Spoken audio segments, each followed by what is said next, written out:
Welcome to the Den, the Dark Entertainment Network. I am the Gothic Rose, and this is a channel where the news meets conspiracy theories. It makes babies in my brain, and it comes out my mouth.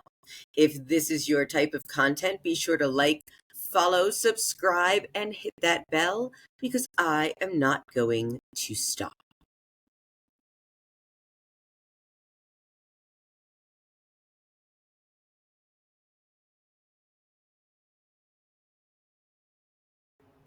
It has finally happened, everyone. Yes, dear fiends of the Den, MAGA and non MAGA are finally uniting against the Trump administration over this entire debacle with the Jeffrey Epstein list. What we know so far is back in February, Pam Bondi said that the Epstein list was sitting on her desk, and the White House set up this entire sort of a what would you call it now? Would you call it a propaganda, I don't know, PR stunt with all of these right-wing influencers, and they each had a copy that said Epstein Files Phase 1 in a big white binder.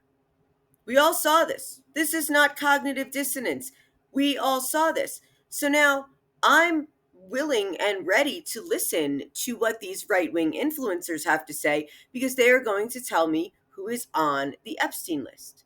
But nothing came of it.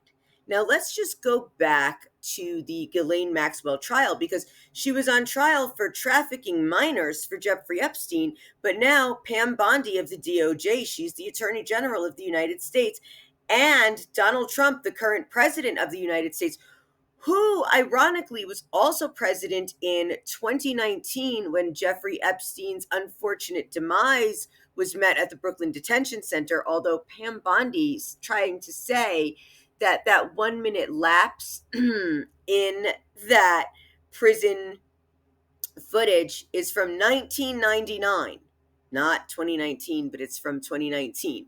Now, in a court of law, that is perjury. You are saying something to mislead the facts of an investigation and a case.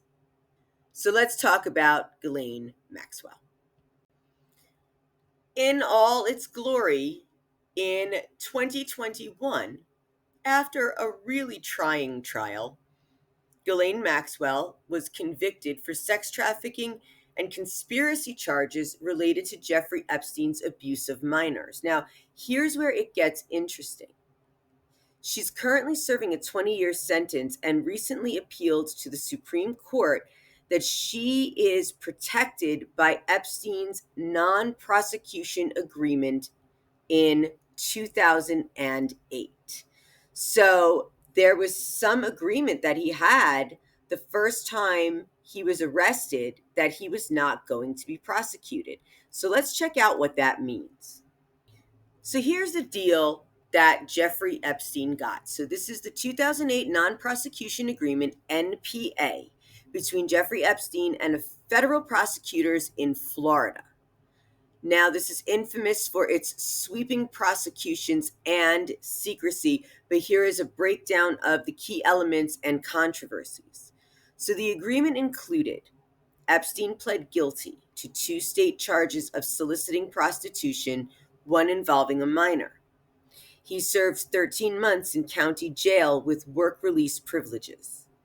The federal government agreed not to prosecute Epstein or any potential co-conspirators, including named associates like Sarah Kellen and Nadia Marcinova. Now, here it is not mentioning Ghislaine Maxwell. Victims were not informed of the deal before it was finalized, violating the Crime Victim Rights Act.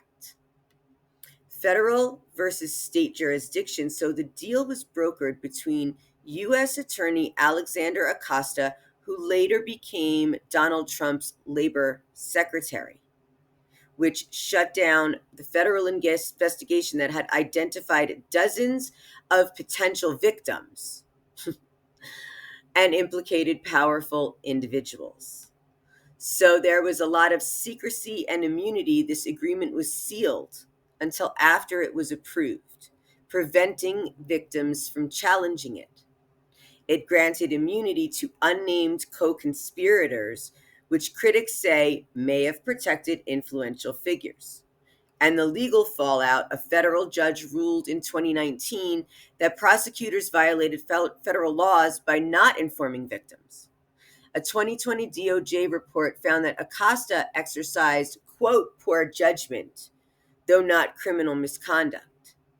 So, this agreement is often cited as a textbook example of how wealth and influence can distort justice. So, this is really interesting because Ghislaine Maxwell is saying that she should have been protected under this agreement. Now, the DOJ and the FBI currently, a July 2025 memo from the DOJ and FBI stated there is no credible evidence of a client list or blackmail scheme involving Epstein. Now, this, of course, contradicts all of these earlier reports, including from Pam Bondi, the Attorney General, Dan Bongino, and Kash Patel, both of the FBI, that such a list existed and it might be released. So what are we doing here? How can we deny the existence of something that Ghislaine Maxwell is serving a 20-year prison sentence for? If it doesn't exist, then she went to trial for nothing and deserves to be free because it doesn't exist. So now all of these conservative media figures, Megyn Kelly, and these alt-right influencers are accusing the DOJ of a cover-up, especially after Pam Bondi implied that this list was on her desk. She said it on Fox News. That is one of the stations all right-wing people listen to. Now, this is something I have agreed with MAGA with solely 100%. Yes, all of these people, I don't care if you're a Democrat, I don't care if you're a Republican, if you're on that list, bye, goodbye, nice knowing you, get the hell out of society, you're disgusting. But now, of course, Trump supporters are also furious. And everybody is questioning how Ghislaine Maxwell could be convicted of trafficking minors to no one. Now, Ghislaine Maxwell has herself offered to testify before Congress, claiming she was never asked to share what she knows and will welcome a chance to tell the truth. So that tells me she could have been railroaded for this.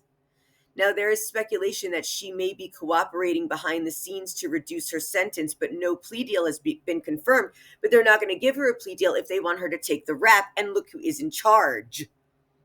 So the DOJ's first phase, like I just said at the White House, of the Epstein files included pilot logs and Epstein's black book. But most of it had already been made public. And that's what I didn't fully believe, because I was like, well, if this is public, then why hasn't anything been done? None of these people have been arrested. So I did not believe that shit floating around the internet was real until the DOJ and Trump denied its actual existence.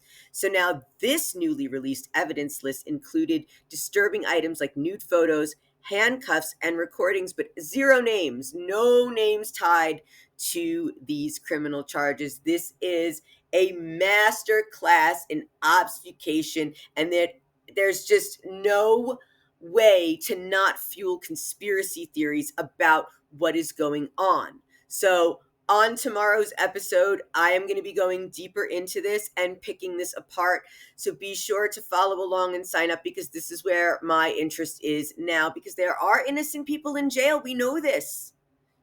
There are innocent men who take the fall for women. There are innocent women that take the fall for men, and it's all mixed up in there. And there are guilty parties who do belong in prison. So let's see what happened, because MAGA was thoroughly convinced that Pizzagate was real and it was all one-sided. It was all the evil Democrats, because Donald Trump managed to convince him that his cult, that it was. Maybe he convinced himself too that he's not on the Epstein list. They were just good buddies a long time ago. So people are saying, no, all of these witnesses have come forward against Ghislaine Maxwell. What if they weren't telling the truth? What if they committed perjury in court, but they knew that they were going to get away with it because Ghislaine Maxwell was being railroaded for these crimes? Just some food for thought, because this is a complete conspiracy theory episode. So you guys tune in for more, sign up, subscribe, hit that bell, do all the things, and thank you for joining me in the den.